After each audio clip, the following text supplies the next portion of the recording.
Welcome back to Partnerships Unraveled, the podcast where we dive deep into the mysteries and the secrets of partnerships and the channel. My name is Michel. I'm head of marketing at Chanax, and I'll be your host for today. Now, today I'm sitting down with Jason Henry, Vice President for MSP Platform Sales at Hornetsecurity. Great to see you. How are you doing today? I am doing great, Michelle. That is very professionally done. I'm impressed with that intro. You've done this once or two. All off the top of my head. I didn't script this beforehand at all. I just used AI to make myself sound better. No worries. There you go. Hey, I'm really happy to sit down with you, Jason. To start off with, could you tell us a little bit about yourself, your background, and a little bit about Hornetsecurity? Sure. So Jason Henry, I am the Vice President of MSP Platform Sales for the Americas for Hornetsecurity, which is now a wholly owned subsidiary of Proofpoint.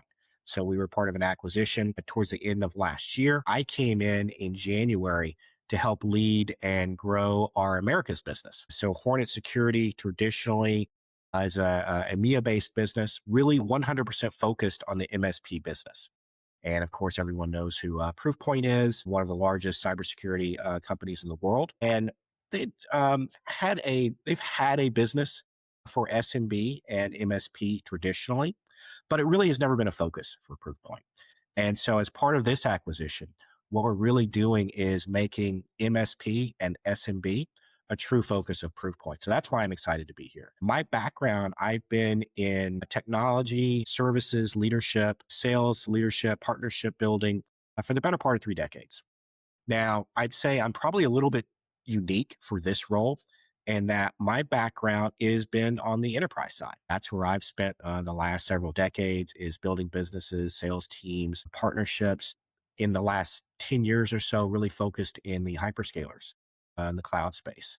So building AWS ecosystems, GCP ecosystems, Microsoft ecosystems, and then all of those ancillary solutions around that you would expect, like a Databricks or Snowflake, et cetera. I came here because I think it's a really, really exciting time for SMBs. And I think there's so much change happening in the MSP space.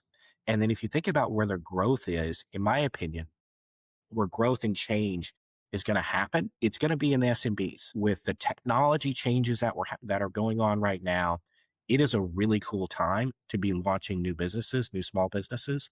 And it's a really cool time to be delivering services to them. So when I saw this opportunity, it really ticked a lot of boxes for me. One, let's build something really cool from scratch, a pure channel business for the MSPs with a platform that's tailor-made and built with the backing of a company like Proofpoint. So super excited. I think it's a great time, and I'm just looking forward to learning and challenges. I think it's going to be fun over the next year or 2 years.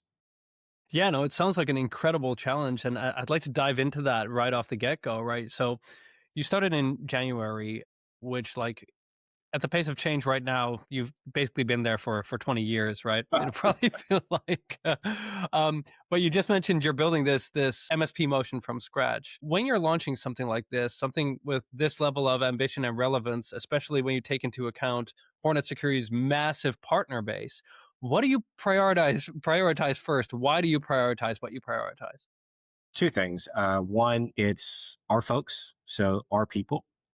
And then the second is our partners and customers. So what I've been doing in the first 90, 100 days is, one, really trying to talk to our top partners, first of all, get their feedback. What are we doing really well? What are they excited about with this new partnership, with this new Hornetsecurity and Proofpoint and the new products that we're launching? What are they excited about that? And what are they expecting from us, right?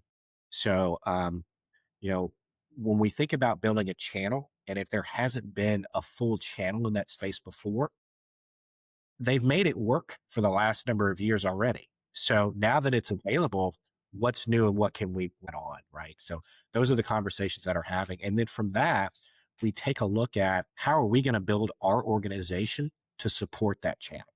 And where do we need to pivot? Where do we need the right type of skill set? And getting my team and everybody in the Americas super excited about that mission, because it's not going to be easy.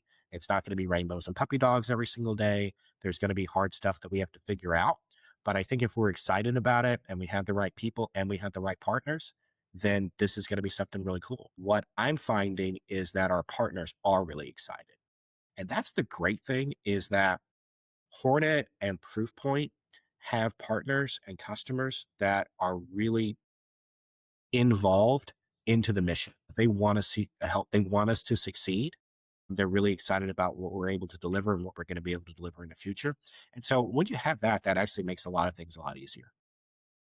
It's great to start on a foundation of a strong mutual relationship because I think that's where a lot of channel building really runs into challenges when you talk to companies who have not traditionally had a channel first motion where they try to re-engage their partners in a different way, but the partners are so used to kind of being an afterthought that that becomes a blocker for them. But indeed, if you have the relationship, then building the framework around it is, I wouldn't say easy in any way, but easier to do than if you're completely starting from scratch, also re-engaging with partners, getting them excited about working with you in the first place, right? Yeah, absolutely. The partners that we have that I've been able to talk to, they've given me personally the best advice that I've had. Hey, this is what you can really do to help us.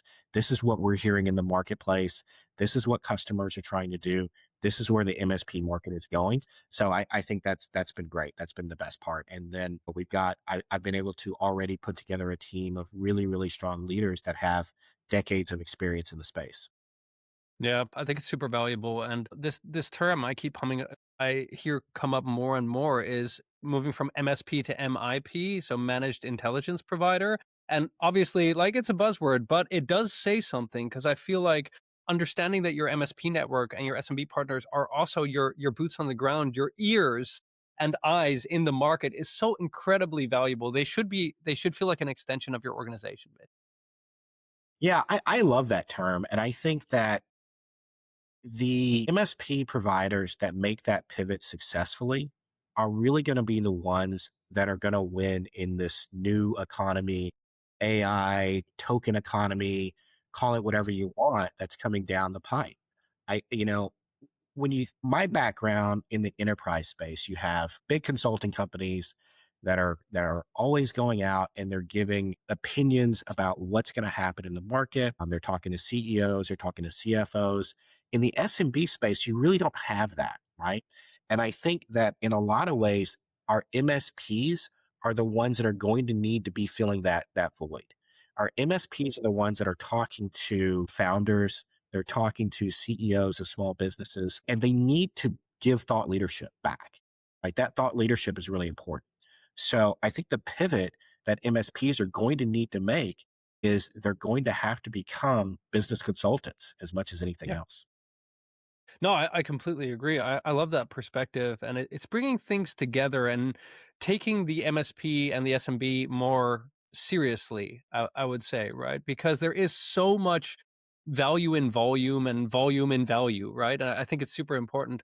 Now, something did come to mind just now, and we talked about what you would prioritize building something like this, but what are things you're purposefully leaving for later? If I can just throw that at you. Yeah, that's a great question. I think for us, we really have to look at how do we support the channel today, right now. We're in the midst of launching a whole new cybersecurity platform, Total Protection 365.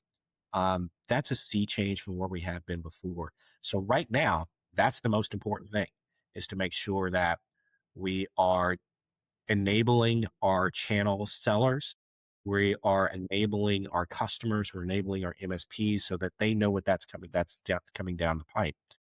Beyond that, we are looking at long term. What do I want to see out of my business in the next year, 18 months, 2 years? And just like everybody else, we're looking at how can AI be a part of that? How can I AI enable certain processes and utilize that, not so that we're moving people out of things, but we're allowing people to be more strategic. So, what are the repetitive tasks that we can use an agent for so that my partner account managers can spend more time having strategic conversations with MSPs? No one should be spending 40 hours building a QBR deck anymore, right? That deck can be built in an hour within Anthropic, right? Spend the rest of those 4 days on the strategic part of that QBR, on making sure that we understand what the go to market is with our strategic partners. All of those tasks, I think, those are the kind of things that I'm looking at down the road is how do we use internally in my business so that because if we can become as operationally efficient as possible, that allows us to support our channel better. Yeah, I fully agree, and I think the entire topic of AI, it's almost as if every week I have a conversation about that. The perspective changes slightly, and I have to be absolutely honest. I'd love to hear your thoughts on this as well. Like, I was hesitant to dive much deeper into AI because there's always this kind of nagging fear in my mind, and this is just my personal opinion, where it's like, oh, at one moment, like, will I become obsolete? But at one moment, I kind of took that plunge, right? And I thought, let's try to figure some stuff out with Claude. And working together with this system, it almost felt like I was being more innovative and more creative than I had been before, streamlining the ways I worked. Exactly like you just mentioned, we don't need to spend a week on building QBR decks. We need to start to think about what the value is of these QBRs and how we can drive stronger relationships. So I think that's also a mindset change where it's like, stop seeing AI as this complicated thing that's hanging over us, but start using it as a value accelerator to get to doing what you actually want, right? Yeah, that's absolutely right. I've been extremely fortunate this week to be able to spend time with one of our largest distribution partners, several of their largest MSPs, some of our other cybersecurity vendors, all in a room talking about their executives, their senior executives, the MSP senior executives. And we really spent the day talking about what does transformation look like in the MSP space and the SMB space over the next not 3 years, but a year. Like, what is that going to look like? And AI is going to be a huge part of that. Personally, and this is just my opinion, I think that AI is going to have a bigger impact in the SMB market than it will in the enterprise market. And the reason I say that is because it's going to allow small businesses to do more than they ever could with fewer resources, right? And when we think about what's going on in the MSP space, that is going to be massive. It's going to be a massive change, huge. And it's not disruption, it's transformation, right? And the companies that are successful in that transformation, they're going to be the ones that win in the future. And I think that's really, really important. I think it's really exciting to me to be part of that. And so I'm thinking about how are we going to fit into that? How is Proofpoint going to fit into that? And how is our MSP platform going to fit into that transformation going forward? How can we be part of that and lead the wave? How can we ride that wave with everybody else? And you talk about what's in it for the MSPs. Well, there's a lot of consolidation going on in our industry right now. If you just think about one thing, the people that do that right are going to have a valuation here, and the people who ignore it are going to have a valuation here, right? Hmm. That consolidation is going to still happen, but there's going to be a lot of value in there's going to be companies that they're just going to say, you look, it's too hard. I don't want to do it. Their Yeah. valuation is going to be very low, and it's going to be a bargain for somebody who's then going to take that same organization, make that transformation, and that just blow that valuation up. So I think it's really, really cool. But again, we talk about what does it mean for the MSP? I think MSPs really become true business consultants. Hmm. Yeah, because we've got to be able to lead from the front. We've got to be able to bring that value. And I think that small businesses are going to turn to the MSPs and say, okay, deliver agents for me, right? Manage a managed service for 20, 30 agents that are helping to run my business. I think that's the future. Yeah. So then I have to ask, with MSPs changing rapidly, distributors changing rapidly, obviously vendors also changing Yeah. rapidly, responding through the threat landscape, but also to consumer and customer demand. What do MSPs expect from companies like Hornetsecurity in this age of rapid consolidation, AI challenges, opportunities? Well, I think the threat landscape becomes more complicated, a lot more complicated. Yeah. Right? And so the things that they're going to look to for companies like us from a cybersecurity perspective is that one, we understand the AI threat. We also understand the AI opportunity. So all of our products becoming more and more embedded with AI, agentic frameworks. But at the same time, we have to understand where the threats from AI come from, right? Threats become much, much more sophisticated with the use of AI, and we need to be on the forefront. The good thing is with Hornetsecurity and with Proofpoint, we are on the forefront of that. So I think that's really cool. Yeah, no, I love it, and I think it's almost as if we have to do this together because otherwise we're all screwed, right? Because the threat, but also the opportunity comes from every angle, right? It comes from the consumer space, it comes from the enterprise space, it comes from partners, it comes from vendors.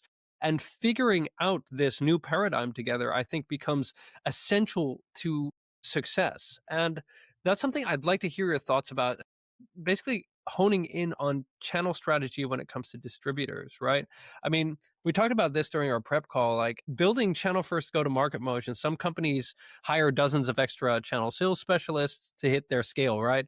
Other companies look to their distributor relationships to increase reach, which it sounds like you're doing That's what quite we're doing. Yeah. effectively. So, yeah, they're a big driver for you. But driving distributor led success relies on so many factors. So, my question is this: how do you ensure that your distributor driven sales strategy is sustainable, results focused, but also resilient to these kinds of changes? Because there's so many layers. Yeah, that's a great question. One of the things that I'm finding too is that not every distributor needs the same things from us, right? Some distributors want us to be very, very directly involved with their sellers, with their sales teams, co-selling, co-developing, talking to customers together. Others don't. Others want us to have a marketing focus, to have a go-to-market, to be strategic with them from a product perspective, but they their sales teams will handle everything. And we have to build that flexibility into those models so that we know that we're not going to be one size fits all to every distributor. The other thing is change is going to happen to the distributors as much as to the MSPs. And so what does that mean for us from a channel perspective this year, next year, 3 years from now? It's a little difficult to say. I think the biggest thing is what are the distributors, what's their specific value going to be in this new world, and then understanding, okay, where is our pivot in there, and how do we continue to provide that value from a marketplace perspective, etc. Staying, I think, connected to the MSPs as much as possible, because at the end of the day, they're going to decide where the value is. Yeah, I love that perspective, and it's almost like the disties need to figure out how to be the most weatherproof umbrella Yeah, within this industry, right? yeah. They really need to figure out how to again build that web and connect effectively with their vendors, but also with their MSPs. And what I do love, by the way, is I sometimes speak to MSPs as well outside of this podcast, and I hear so much excitement, and it's something that makes me incredibly happy to hear them say, "Look, I'm suddenly able to streamline my internal processes that used to cost me a lot of headaches, right, and a lot of headspace. Now I can streamline that and start to focus on the products and the landscape." And I'm seeing so many opportunities arise, especially in cybersecurity, by the way, which is just the market's going crazy right now, right? In a good way, where they can jump in and focus and refocus. And I don't know, it heartens me to see MSPs kind of embracing this change and moving forward. But I think as vendors, we need to listen, right? Right, exactly. I mean, it's an exciting time. It really is. I know, and there are people that will tell you that AI is going to completely change humanity and all these things. I don't know if I'm there yet. I don't know if I don't know if I'm quite to that point, but I do believe. And I was thinking about this yesterday. I've been through essentially the launch of the internet. Been around for distributed computing, servers, cloud. I was through all that. The launch of ERPs, SaaS, cell phones, right? In my lifetime. And I do honestly believe that social media, I do believe that AI is probably going to be the thing that is the most transformative of all of those changes, all of those technology waves. I do believe that AI will have the biggest impact, more than even the internet, which is kind of crazy to say, but I do believe that. Yeah, I think I agree. And at the risk of sounding stupid by overgeneralizing, I think the Putting this reason on the why I market. see Yeah, yeah. I'll cut this out. I'll cut this out. No, I think at the risk of overgeneralizing, I think if you look at something like the internet, which had a massive impact on us as society, what if you drill it down to the fundamentals, it made things faster and easier, right? Things we already did faster and easier, made accessing things, sharing things, doing certain types of work faster and easier.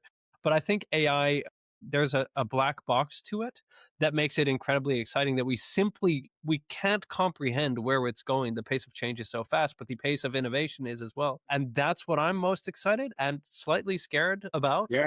to see where that really goes. And I think that actually dovetails nicely into something I wanted to ask you around forecasting and measuring stuff in this age of crazy change. You come from a large enterprise background. You mentioned working with hyperscalers, large enterprise sales environments. And I mean, I've been in those environments as well. I know how important and strict forecasting is, measuring. They're all foundational disciplines and foundational systems. But then you look at MSPs, and they sometimes describe their space as more variable and sometimes hard to forecast.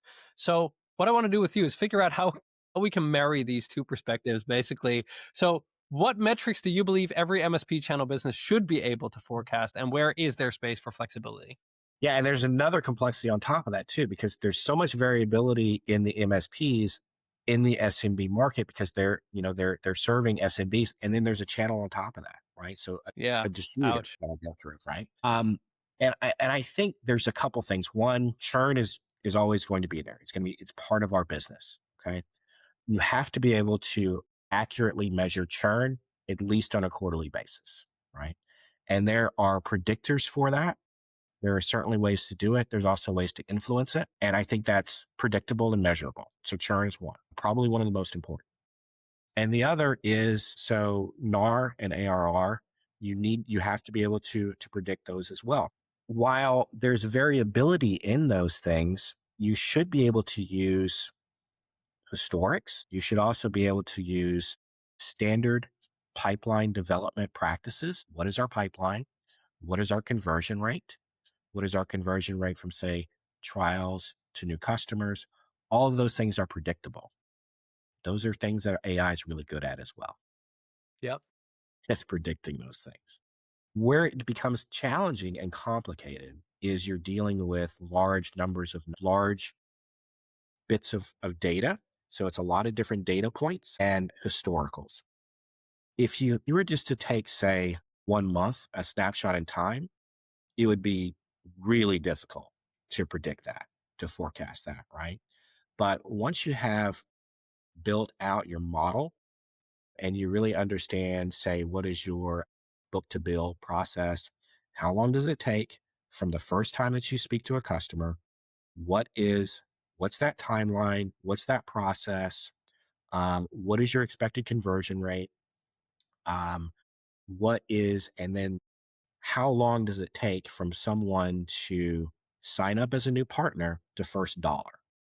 Once you've built all that process out, and again, we're still figuring it out here. Hornetsecurity's 20 years, and these things we're still getting better and better at, right? But once you have those things built out, that model, you can actually predict this business. I think a lot of people say, well, it's SMB, there's a lot of change, there's too many things. You really can't. I don't believe that. I believe every business can be predictable. And when you get into the world of, say, private equity, like we are, you definitely need to be able to do that. And I do believe that you can predict this business like any other business within, say, 3 to 5% on a quarterly basis. But you have to really understand the business, right? And the good thing about where I'm at here is there are people like Daniel Blank, the Hmm. COO, who has been in this business, built this business up for the last couple of decades. Daniel knows this business extremely well, and he has put the mechanisms in place so that we are able to predict the business. But it does take making sure that we have really clean data and that we stay on top of that. Now, for me, the next phase of that is okay, let's take all of these data points, right? How can we put these in a database or a data lake and then add AI on top of that and be able to measure that out? In my opinion, you should be at some point, we should be able to measure this business out a year, 18 months out pretty accurately. Yeah. And I also think that there's just value in the fact that you're working with big numbers, right? Big Because numbers are the that reason we.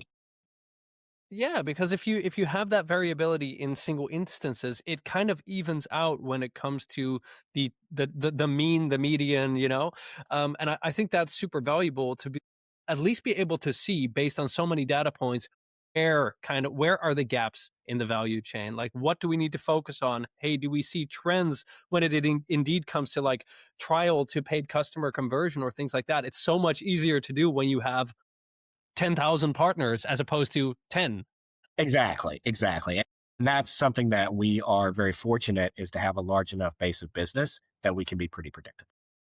Yeah, exactly. It's funny. I used to do this. It's almost like a parlor trick when I was at like SKOs for the large corporate that I worked for to show the sales teams the value of working together.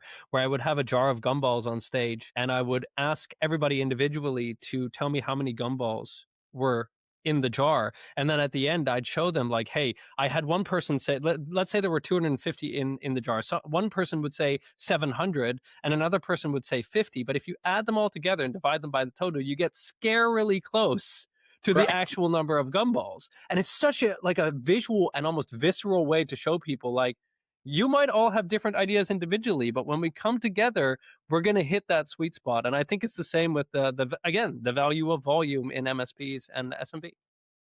Yeah, Awesome. absolutely. Absolutely. Before I ask you for your final words of wisdom, we do always ask our guests to nominate the next guest on this podcast. Who do you think we should have next, Jason? So I've actually got a twofer for you. So I've got two. Oh, So the first is Nadav Shineker. So Nadav is the CEO of Vercom. Do you know Nadav? I think I've heard his name in the ether, but not Yeah. personally. Great guy, really loves the space. He's building out some really cool stuff there. Definitely somebody you should reach out to. He's somebody that I look to get what is really happening in the MSP space.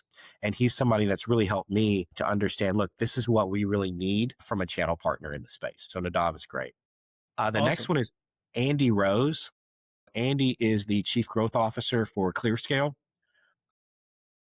Andy and I go back, wow, probably 20 years at this point.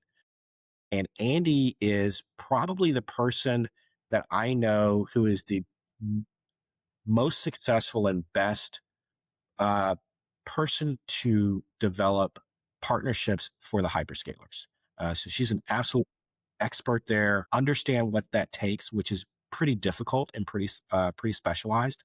Andy's fantastic. Can't speak more highly of her.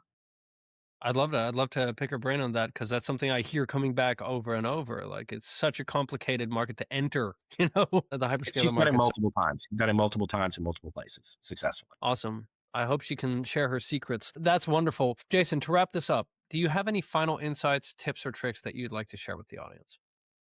The only thing I would say is, just something as a sales leader, whether it's in the MSP space, whether it's mid market, whether it's in the enterprise, I think the thing that I've learned over the years is that the most important thing is to believe in our people, believe in your team, build great teams, support great teams, and build the next leaders. If you're doing that successfully, I think you'll always be successful. I love that. I have nothing to add. I completely agree. Jason, thanks so much for sharing your thoughts and taking the time to speak with me. And you, dear listeners, thanks for tuning in and see you in the next episode. Thanks, See you guys. Jason.